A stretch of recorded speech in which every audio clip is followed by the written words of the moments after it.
ખ્યાતિ હોસ્પિટલ કૌભાંડમાં હોસ્પિટલના માલિક કાર્તિક પટેલ, ડિરેક્ટર સંજય પટોલિયા અને રાજશ્રીબેન કોઠારીની સીધી કે આડકતરી સંડોવણી ન હોવાનું કહી પોલીસે ક્લીન ચીટ આપી છે।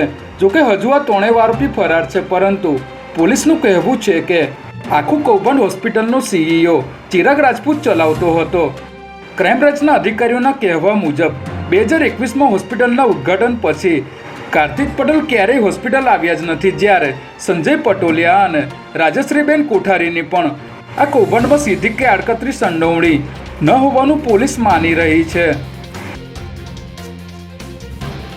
પાલડી વિસ્તારમાં આવેલ રામ મંદિરની ગાડીનો વિવાદ સામે આવતા મંદિર પરિસરમાં પોલીસ બંદોબસ્ત ગોઠવી દેવામાં આવ્યો છે, જેમાં રામનંદાચાર્ય પીઠના રામજી મંદિરે આચાર્ય બ્રહ્મલીન થયા બાદ ગાડીના હકદાર થવા અને મંદિરનો કબજો લેવા કેટલાક લોકો અમદાવાદ પહોંચ્યા હોવાનો મેસેજ મળતા મંદિરમાં પોલીસ બંદોબસ્ત ગોઠવવામાં આવ્યો છે। આ મામલે પોલીસે જણાવ્યું હતું કે મંદિરે કોઈ અનિચ્છનીય ઘટના ન બને તે માટે બંદોબસ્ત ગોઠવાયો છે અને મંદિરની આસપાસના વિસ્તારમાં પણ પોલીસ પેટ્રોલિંગ વધારી દેવામાં આવ્યું છે।